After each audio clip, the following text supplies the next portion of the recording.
नमस्कार। The deep dive में आपका स्वागत है। आज हम करंट अफेयर्स को एक अलग नज़रिए से देखेंगे। हमारे पास यूपीएससी लेवल के कुछ मल्टीपल चॉइस सवाल हैं, पर ये कोई क्विज नहीं है। नहीं, बिल्कुल नहीं। हम इन सवालों को एक जरिया बनाएंगे उन असली कहानियों तक पहुंचने का जो अक्सर हेडलाइंस के पीछे छिपी होती हैं। और आज की हमारी थीम है अदृश्य को देखना। हम देखेंगे कि कैसे राजनीति, अर्थव्यवस्था और विज्ञान में जो चीज सतह पर दिखती है उसकी जड़ें कितनी गहरी होती हैं। तो चलिए इन खबरों की तह तक चलते हैं। ठीक, तो पहला पड़ाव है आधुनिक भारत का इतिहास। सवाल भारतीय कम्युनिस्ट पार्टी यानी सीपीआई से जुड़ा है। हाँ, उनकी शताब्दी पर काफी चर्चा हुई थी। तो यहाँ 3 स्टेटमेंट है, हमें देखना है कि इनमें से कितनी सही हैं। पहली, सीपीआई का गठन 1920 में ताशकंद में एमएन रॉय और दूसरे लोगों ने किया था। दूसरी, कानपुर बोल्शेविक षड्यंत्र केस जो 1924 में हुआ, वो भारत में कम्युनिस्टों के खिलाफ ब्रिटिश सरकार का पहला बड़ा एक्शन था। और तीसरी पार्टी का सीपीआई और सीपीआईएम में बंटवारा 1942 के भारत छोड़ो आंदोलन के ठीक बाद हुआ। तो इन कथनों में क्या तथ्य है और क्या नहीं? ये बहुत दिलचस्प सवाल है क्योंकि इसमें एक कहानी छुपी है। पहले 2 कथन वो बिल्कुल सही हैं। अच्छा। हाँ, सीपीआई का जन्म दरअसल भारत से बाहर हुआ था 1920 में ताशकंद में। एमएन रॉय जैसे क्रांतिकारियों को लगा कि आज़ादी के लिए एक ज्यादा रैडिकल सोच की जरूरत है। और दूसरा कथन भी सही है। कानपुर केस दिखाता है कि ब्रिटिश राज इस नई विचारधारा से कितना घबरा गया था। उन्होंने ऐसे डांगे जैसे नेताओं पर सम्राट के खिलाफ युद्ध छेड़ने का आरोप लगा दिया। मतलब ये सिर्फ एक मुकदमा नहीं था, ये एक विचार को कुचलने की कोशिश थी। बिल्कुल, ये एक वैचारिक खतरा था उनके लिए। लेकिन असली मोड़ तीसरे कथन में है, वो गलत है। अच्छा, तो विभाजन 1942 में नहीं हुआ? नहीं, पार्टी का विभाजन हुआ पर 22 साल बाद 1964 में, और ये तारीख बहुत मायने रखती है। 22 साल, ये तो बहुत बड़ा फर्क है। तो फिर 1964 में ऐसा क्या हुआ?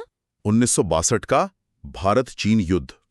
उस युद्ध ने भारतीय कम्युनिस्ट पार्टी के अंदर की एक अदृश्य दरार को सतह पर ला दिया। कैसी दरार? एक गुट था जो भारत सरकार का समर्थन कर रहा था और दूसरे गुट का झुकाव चीन की तरफ था। साथ ही कांग्रेस से कैसे रिश्ते रखने हैं, इस पर भी गहरे मतभेद थे। इन्हीं वजह से 1964 में पार्टी टूटी और सीपीआईएम का जन्म हुआ। मतलब एक वैश्विक घटना भारत की एक राष्ट्रीय पार्टी के टूटने की वजह बन गई। वो अदृश्य वैश्विक धाराएं जो भारत की राजनीति को शेप दे रही थीं। बिल्कुल। अब ऐसी ही अदृश्य दरारें हमें अर्थव्यवस्था के आंकड़ों में भी नजर आती हैं। इसी से जुड़ा हमारा अगला सवाल जीडीपी पर है। हाँ, सरकार जीडीपी के लिए एक नया आधार वर्ष अपनाने की बात कर रही है और इसी में विसंगतियों या डिस्क्रिपेंसीज की भी चर्चा है। तो सवाल के 3 हिस्से हैं। पहला, भारत में जीडीपी का पहला अनुमान उत्पादन विधि यानी जीवीए से आता है। दूसरा, उत्पादन और खर्च विधि से निकाले गए जीडीपी के अंतर को विसंगति कहते हैं। और तीसरा, जीवीए में उत्पाद कर शामिल होते हैं लेकिन उत्पाद सब्सिडी नहीं। ये थोड़ा टेक्निकल लग रहा है, इसे आसान भाषा में कैसे समझें? जरूर। देखिए, किसी देश की कमाई नापने के 2 मुख्य तरीके हैं। पहला, आप ये देखें कि देश में कुल कितने का सामान और सेवाएं बनी, मतलब खेती, फैक्ट्री, आईटी कंपनियां, सब जोड़कर। इसे कहते हैं ग्रॉस वैल्यू एडेड या जीवीए। ठीक है, ये हुई प्रोडक्शन साइड। हाँ, और दूसरा तरीका है ये देखना कि देश में कुल खर्च कितना हुआ, लोगों ने कितना किया, सरकार ने कितना किया, कंपनियों ने निवेश कितना किया। सिद्धांत में तो दोनों बराबर होने चाहिए। अच्छा, मतलब एक तरफ दुकान में कितना सामान बना और दूसरी तरफ ग्राहकों ने कितना खरीदा, पर इनका हिसाब कभी पूरी तरह मैच नहीं होता होगा, है ना?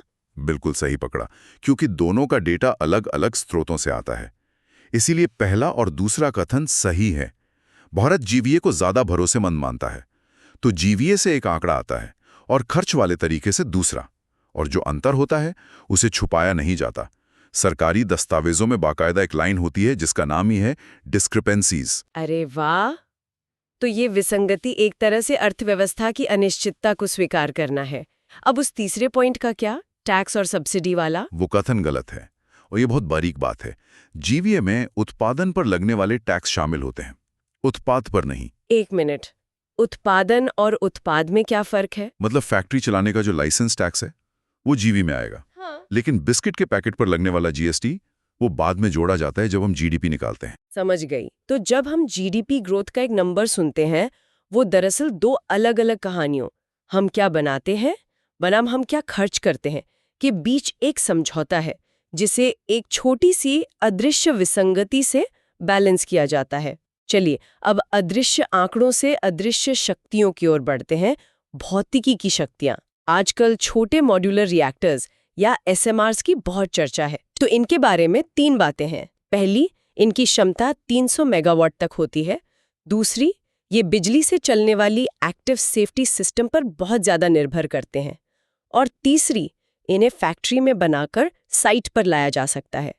मॉड्यूलर नाम सुनकर तो मेरे दिमाग में लेगो ब्लॉक्स आते हैं। क्या ये वैसा ही कुछ है? आपका लेगो ब्लॉक्स वाला अंदाजा एकदम सही है। तीसरा कथन बिल्कुल सही है। पारंपरिक न्यूक्लियर प्लांट इतने बड़े होते हैं कि उन्हें बनाने में सालों लगते हैं। एसएमआर्स का आइडिया ये है कि इन्हें फैक्ट्री में एक असेंबली लाइन पर बनाया जाए, फिर मॉड्यूल्स को ट्रक पर लादकर साइट पर ले आओ और जोड़ दो। इससे तो समय और लागत दोनों बचेंगे। हाँ, उम्मीद तो यही है। और पहला कथन भी सही है। आईएईए के मुताबिक 300 मेगावाट तक की क्षमता वालों को एसएमआर कहते हैं। पर इनकी सबसे बड़ी खासियत और जहां दूसरा कथन पूरी तरह गलत है, वो है इनकी सुरक्षा। अच्छा, सुरक्षा में क्या अलग है? एसएमआर्स एक्टिव नहीं बल्कि पैसिव सेफ्टी सिस्टम्स पर निर्भर करते हैं। 1 मिनट, पैसिव मतलब? बिना किसी बाहरी पावर या कंप्यूटर के। हाँ बिल्कुल। एक्टिव सिस्टम में पंप, मोटर, बिजली चाहिए। अगर बिजली चली गई, जैसा फुकुशिमा में हुआ था, तो सिस्टम फेल हो सकता है। पैसिव सिस्टम्स को भारी पावर नहीं चाहिए। वो गुरुत्वाकर्षण, प्राकृतिक संवहन, मतलब भौतिकी के मूलभूत नियमों पर काम करते हैं। मतलब अगर कोई हादसा हो जाए तो ये रिएक्टर बिना किसी इंसान के दखल के खुद को संभाल लेगा, सिर्फ ग्रेविटी के दम पर। ही तो सुनने में साइंस फिक्शन जैसा लगता है। अपने आप उसे ठंडा कर देगा। कोई पंप नहीं, कोई ऑपरेटर नहीं। ये अदृश्य शक्तियां ही इसकी सबसे बड़ी सुरक्षा गारंटी है। कमाल है। तो एसएमआर्स की असली क्रांति उनका छोटा आकार नहीं, बल्कि ये अदृश्य पैसिव सेफ्टी है। अब एक ऐसी अदृश्य शक्ति जो किसी आपदा को रोकती है, उससे हम एक ऐसे अदृश्य अपराध पर आते हैं जो दूसरे अपराध से जन्म लेता है, पीएमएलए और ईडी। ये नाम हम रोज सुनते हैं। हाल ही में एक कोर्ट केस में मुख्य अपराध या प्रेडिकेट ऑफेंस शब्द फिर से चर्चा में आया। सवाल सीधा है, पीएमएलए के संदर्भ में इस प्रेडिकेट ऑफेंस का मतलब क्या है? इसे ऐसे समझिए कि मनी लॉन्ड्रिंग, मतलब काले धन को सफेद करना, ये कभी भी अपने आप में पहला अपराध नहीं होता। यह हमेशा किसी दूसरे अपराध का नतीजा होता है। 1. डेरिवेटिव अपराध। पैसा धोने की नौबत तभी आती है जब वो पैसा गंदा हो। अच्छा, तो पहले कोई और जुर्म होना जरूरी है? बिल्कुल। और पीएमएलए लागू करने के लिए जिस पहले जुर्म का होना जरूरी है, जिससे वो काला धन पैदा हुआ, उसी को मुख्य अपराध या प्रेडिकेट ऑफेंस कहते हैं। पीएमएलए कानून के आखिर में इन अपराधों की पूरी लिस्ट दी हुई है, जैसे भ्रष्टाचार, ड्रग्स की तस्करी, धोखाधड़ी वगैरह। तो ये नींव और इमारत जैसा है। मुख्य अपराध नींव है और मनी लॉन्ड्रिंग का केस उस पर बनी इमारत। आपने एकदम सही पकड़ा। ईडी उस इमारत की जांच तभी कर सकती है जब कोई और एजेंसी जैसे पुलिस या सीबीआई ये कह दे कि नींव ही गैरकानूनी है। और उस खबर में यही हुआ था। हाँ, कोर्ट ने ईडी का केस इसलिए खारिज कर दिया क्योंकि जिस मुख्य अपराध की एफआईआर हुई थी वो केस ही बंद हो गया था। जब नींव ही नहीं रही तो इमारत अपने आप गिर गई। वाह! तो ईडी की पूरे जांच एक ऐसे अपराध पर टिकी होती है जिस पर अक्सर हमारा ध्यान नहीं जाता। चलिए अब अपने आखिरी सवाल पर आते हैं। ये एक ऐसे शब्द के बारे में है जिसने बायोलॉजी की दुनिया में तहलका मचा दिया है, अल्फाफोल्ड। गूगल ने बताया कि करीब 1,80,000 भारतीय रिसर्चर इसका इस्तेमाल करें। ये अल्फाफोल्ड है क्या? अल्फाफोल्ड गूगल की ही एक कंपनी डीप माइंड का बनाया एआई प्रोग्राम है और ये दशकों पुरानी प्रोटीन फोल्डिंग समस्या को सुलझाता है। प्रोटीन फोल्डिंग, ये क्या होता है? देखिए, हमारे शरीर में प्रोटीन अमीनो एसिड की लंबी लड़ियों जैसे होते हैं, पर वो सीधी लड़ी के रूप में काम नहीं करते। उन्हें अपना काम करने के लिए एक बहुत ही सटीक 3D आकार में मुड़ना या फोल्ड होना पड़ता है। दशकों से वैज्ञानिक ये पता लगाने की कोशिश कर रहे थे कि सिर्फ लड़ी को देखकर ये कैसे बताया जाए कि उसका अंतिम 3D आकार क्या होगा। ये तो एक बेहद मुश्किल पहेली लगती है। अल्फाफोल्ड यही काम करता है और वो भी आश्चर्यजनक सटीकता के साथ। तो ये एक तरह का जैविक आर्किटेक्ट है जो बता देता है कि बिल्डिंग ब्लॉक्स जुड़कर आखिर में कैसे दिखेंगे। लेकिन इसका फायदा क्या है? फायदा ये है कि प्रोटीन का आकार ही उसका काम तय करता है। अगर हमें किसी बीमारी वाले प्रोटीन का सटीक 3D नक्शा पता हो तो हम ऐसी दवा बना सकते हैं जो ताले में चाबी की तरह बिल्कुल फिट होकर उसे रोक दे। अच्छा, जैसे रिपोर्ट में टीबी का जिक्र था। बिल्कुल। भारतीय वैज्ञानिक इसका इस्तेमाल टीबी जैसी बीमारियों के लिए दवा खोजने में कर रहे हैं। समझ गई। तो ये एआई हमें वो चीज दिखा रहा है जो दशकों से वैज्ञानिकों के लिए अदृश्य थी, प्रोटीन का असली 3D नक्शा। और ये खबर कि लाखों भारतीय वैज्ञानिक इसका इस्तेमाल कर रहे हैं, ये इसके जबरदस्त प्रभाव को दिखाता है। तो आज हमने कम्युनिस्ट आंदोलन की अदृश्य दरारों से लेकर जीडीपी के आंकड़ों में छुपी विसंगति तक का सफर तय किया। हमने एसएमआरएस की अदृश्य सुरक्षा को समझा, पीएमएलए के पीछे के मुख्य अपराध को देखा और आखिर में अल्फा फोल्ड के जरिए प्रोटीन की अदृश्य दुनिया में झांका। बिल्कुल। और इन सबको जोड़ने वाली बात यही है कि असली समझ सिर्फ खबर जानने से नहीं आती।